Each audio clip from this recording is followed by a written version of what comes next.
Chers compatriotes, ce 30 juin 2019, la République démocratique du Congo va commémorer le 59e anniversaire de son indépendance.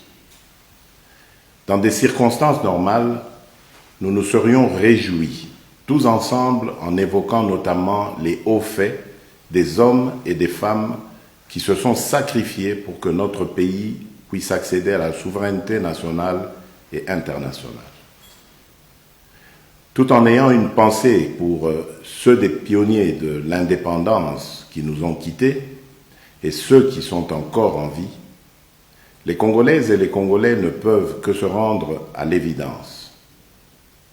5 mois après mon accession à la magistrature suprême, je ne peux nier que notre pays fait encore face à des défis majeurs. Ils sont énormes, certes, mais pas insurmontables. La problématique de l'insécurité récurrente dans certaines parties du territoire national, principalement dans les provinces de l'Ituri, du Nord Kivu, du Sud Kivu, du Tanganyika, du Kasaï et du Kasaï central, est très préoccupante. Je fais du rétablissement de la paix sur l'ensemble du territoire ma priorité, car il y va de la survie de centaines de milliers de compatriotes, de la stabilité des institutions établies, de la relance économique et du climat de paix avec tous nos voisins. En attendant la mise en place imminente du gouvernement de la République, je n'ai pas croisé les bras. Après la passation de pouvoir, je me suis rendu à Lubumbashi pour prendre des mesures à même d'endiguer le banditisme qui faisait rage dans cette ville et mettre fin aux tracasseries existant au poste frontalier. Je me suis ensuite rendu dans la province du Nord Kivu, plus précisément à Goma et Beni, pour faire l'état des lieux de l'insécurité grandissante et de la persistance de l'épidémie à virus Ebola. J'ai terminé ce périple à l'intérieur du pays par la ville de Kisangani. Partout où je suis passé, je me suis rendu compte que nos compatriotes vivent dans la peur du lendemain à cause de l'insécurité. Et en ce qui concerne Beni et Butembo, comme si cela ne suffisait pas, le drame humanitaire que constitue cette épidémie à virus Ebola est venu s'ajouter à ce tableau déjà assombri. Les derniers cas de résurgence d'insécurité en Ituri m'affectent profondément, car ils constituent un grand recul en matière de pacification. C'est ainsi que je viens d'ordonner à nos forces armées de mener des opérations de grande envergure dans les territoires de Djougou et Mahagi. Ces opérations vont s'étendre à Minembwe, dans le sud Kivu, pour mettre définitivement fin aux aventures de tous les hors-la-loi qui endeuillent nos populations et sèment la désolation dans cette partie du pays. Nous saluons les nombreuses redditions des groupes armés observées depuis notre accession à la magistrature suprême. Le gouvernement, en concertation avec la MONUSCO, est en train d'étudier le cadre adéquat pour leur prise en charge en vue de leur réinsertion dans la société. Nous lançons un vibrant appel aux groupes armés encore actifs à déposer les armes pour bénéficier des avantages de ce nouveau cadre de démobilisation, désarmement et réinsertion. L'insécurité est aussi et surtout le fait des groupes armés étrangers. Un plan de leur éradication totale est en train d'être discuté avec la MONUSCO et les pays voisins concernés.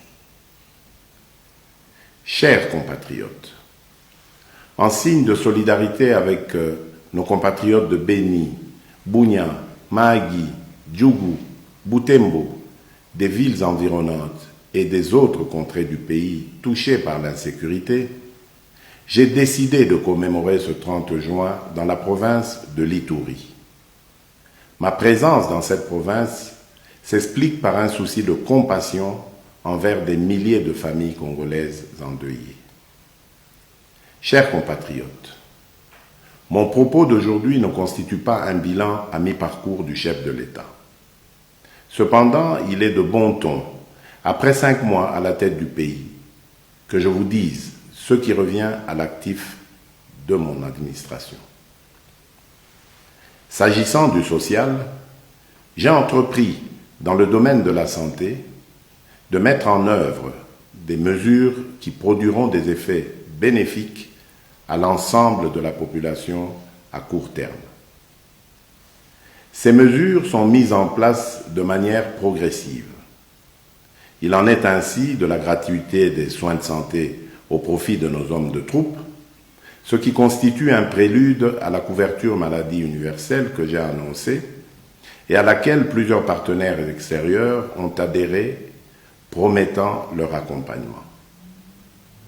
Pour renforcer la lutte contre le virus Ebola, j'ai créé un comité de coordination nationale placé directement sous la tutelle de la présidence qui réunit, outre le ministère de la Santé, des experts congolais dont la renommée en la matière est reconnue au-delà de nos frontières. Je ne ménagerai aucun effort pour enrayer ce fléau. C'est pourquoi, aux actions du gouvernement, j'ai décidé d'associer les leaders politiques locaux et ceux de la société civile, car ce combat nous concerne tous. La problématique de l'eau et de l'électricité à Kinshasa et dans l'arrière-pays se doit d'être définitivement résolue. À Kinshasa, la capitale, certains travaux d'aménagement de modules de traitement d'eau sont à terme et d'autres en cours de finition. C'est le cas, pour ne citer que ces exemples, de la station de Lemba-Imbu, tout comme la reprise en alimentation d'eau au camp militaire de Kitona, dans la province du Congo central, après plusieurs décennies de pénurie. Dans le domaine des infrastructures, les travaux en cours sur l'étendue du territoire national, en particulier des routes et ponts d'intérêt général, démontrent ma détermination à favoriser l'intégration nationale et les échanges entre les provinces. Dans les centres urbains, la ville de Kinshasa a donné le ton avec des travaux d'aménagement, notamment des sauts de moutons, en vue de débarrasser la capitale de ces interminables embouteillages. En ce qui concerne la réhabilitation des routes, plusieurs ouvrages sont en voie d'être achevés à Kinshasa et dans les provinces, comme j'ai pu m'en rendre compte personnellement lors de ma visite dans la Chopo, où j'ai inauguré 2 ponts d'intérêt national. Des travaux de grande envergure ont été confiés à l'Office des routes dans toutes les 26 provinces et à l'Office des voiries et drainages en ce qui concerne Kinshasa et les principales villes du pays. S'agissant des travaux en province, ils concernent la réhabilitation et la réouverture des routes d'intérêt général, mais aussi la remise en état des ouvrages de franchissement, c'est-à-dire des ponts et des bacs. Nous construisons ces routes et ces ouvrages de franchissement pour une meilleure circulation des biens et des personnes sur l'ensemble du territoire national, ce qui va induire une véritable intégration nationale sur le plan économique. Les produits vivriers seront ainsi facilement acheminés des milieux ruraux où ils sont produits vers les grands centres urbains. Les échanges entre les différentes provinces, selon leurs spécificités et spécialités, vont entraîner l'embellie de notre économie aujourd'hui fortement extravertie. Mon objectif à terme est d'assurer l'autosuffisance alimentaire à toutes les Congolaises et à tous les Congolais. Il est en effet incompréhensible que la République démocratique du Congo, dotée d'innombrables ressources naturelles telles que des terres arables, des fleuves et des rivières poissonneux, des pâturages, puisse importer la quasi-totalité des biens de première nécessité. Le même élan sera poursuivi pour certaines mesures préconisées concernant notamment la baisse des prix des denrées alimentaires. Pour ce qui est des volets politiques et des droits de l'homme, je me réjouis avec l'ensemble des Congolais que notre pays ait connu sa première alternance pacifique et historique à l'issue des élections du 30 décembre 2018. Le mérite revient en premier lieu au peuple congolais qui est allé accomplir son devoir civique dans la paix. Ensuite, l'attitude affichée par mon prédécesseur à propos de l'alternance pacifique a été très déterminante pour le maintien de la paix et de la stabilité dans notre pays. Enfin, le rôle joué par les acteurs nationaux et internationaux impliqués dans le processus électoral a été tout aussi primordial. Concernant les libertés publiques, je ne vous cacherai pas ma satisfaction d'avoir permis la concrétisation de la décrispation politique telle que stipulée dans l'accord de la Saint-Sylvestre. Les exilés politiques sont de retour. Les réunions et manifestations politiques se tiennent sans aucune entrave. Je tiens à vous rassurer sur ce chapitre que les choses iront de mieux en mieux et dans le strict respect des lois de la République et de l'établissement d'un État de droit. Nous n'avons plus de cachots privés dans notre pays. Nos pénitenciers se vident de leurs prisonniers politiques et d'opinion.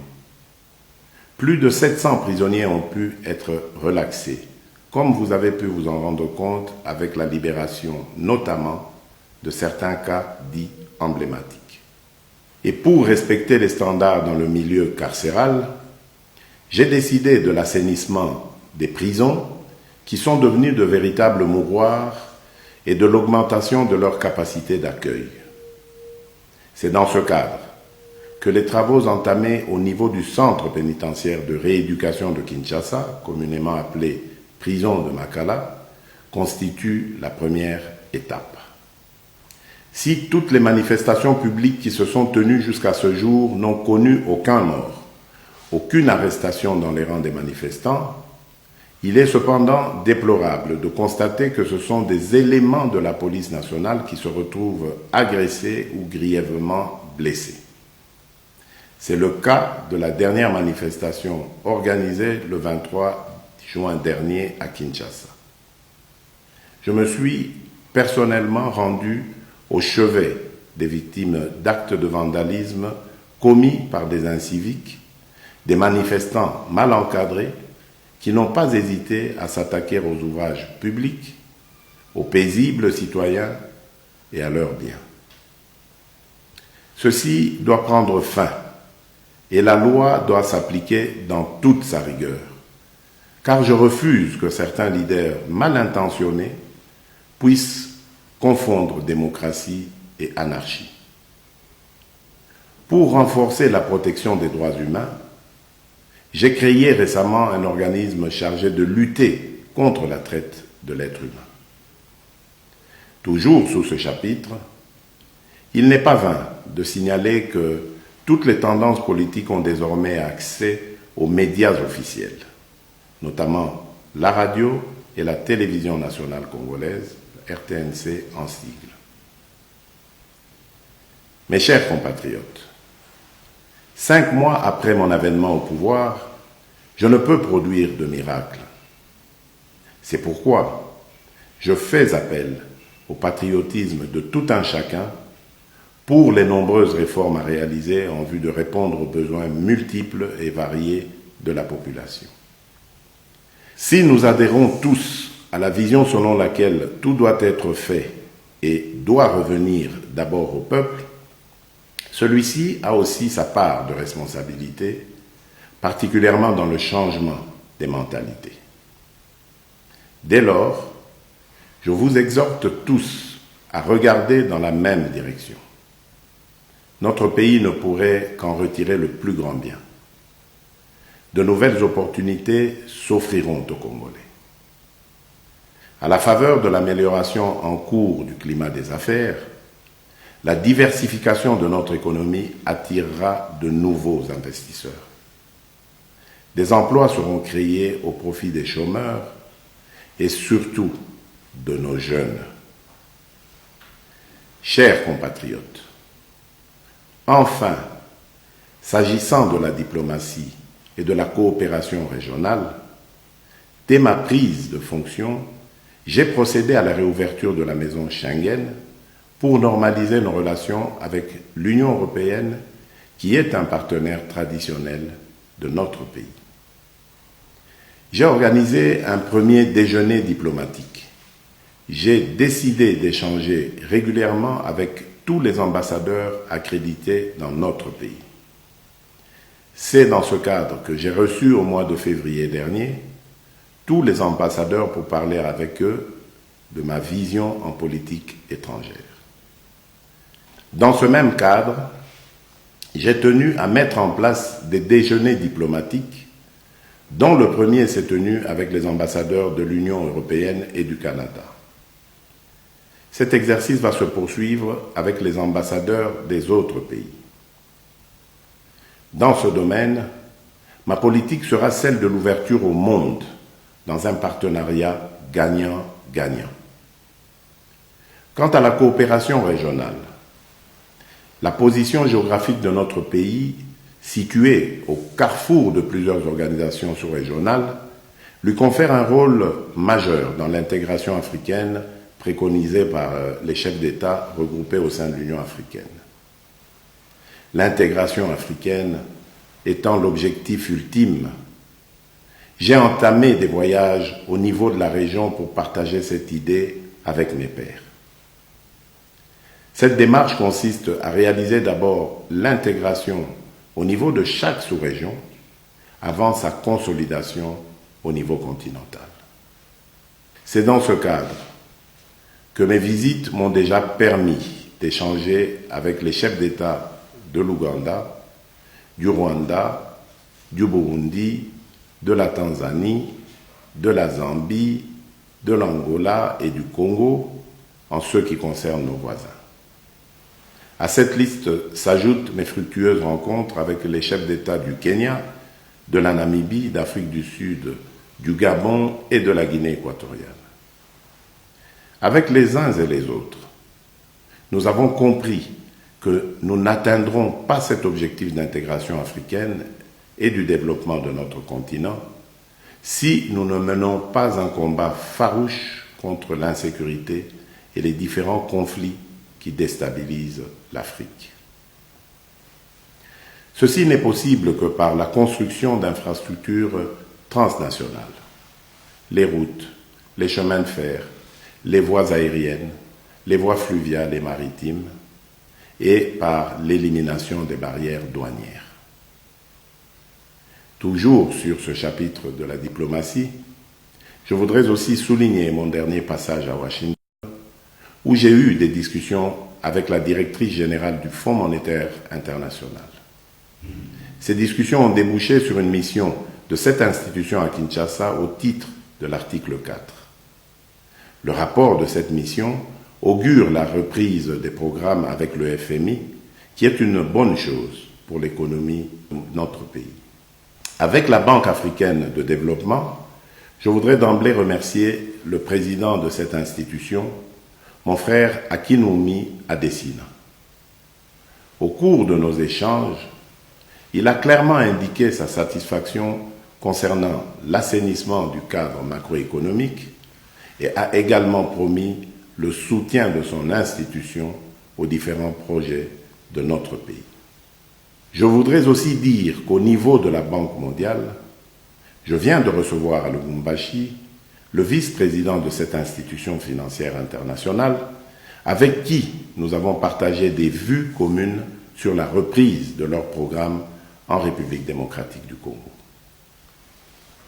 Chers compatriotes, après avoir dressé ce constat à mi-parcours dans les domaines étayés, je vous annonce ma détermination à engager le gouvernement à répondre aux attentes de la population par des réformes nécessaires au développement de notre pays.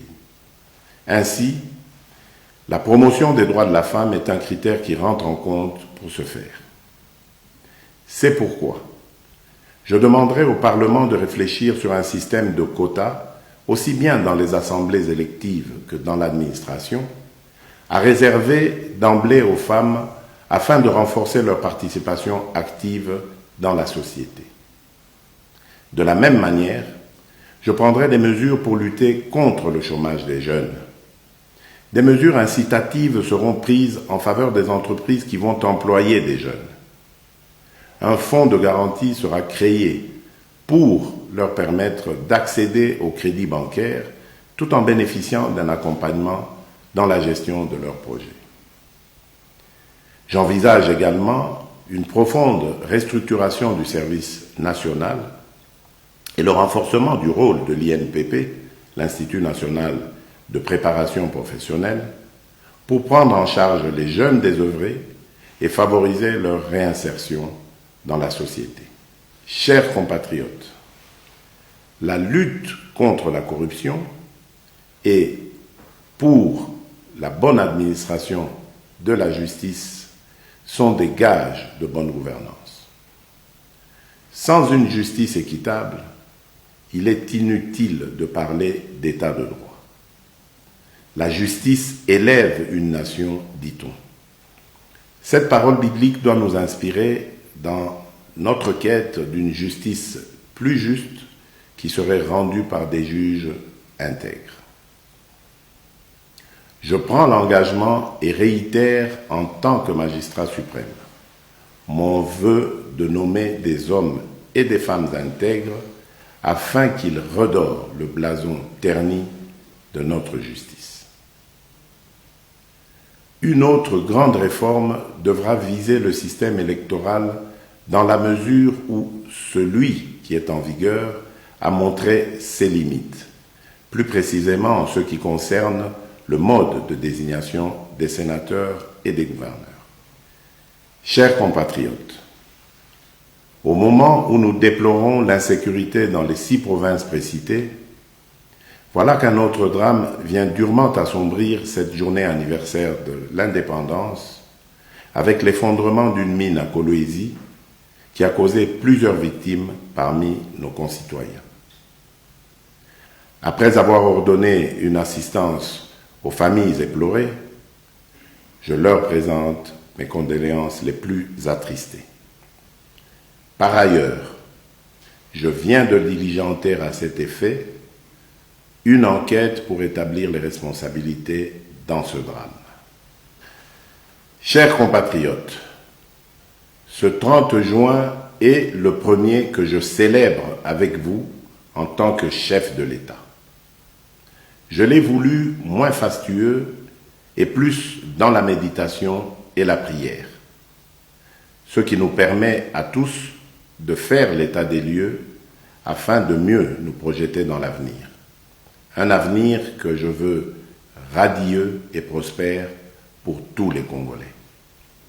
Que vive la République démocratique du Congo, que Dieu bénisse notre pays et son peuple. Je vous remercie.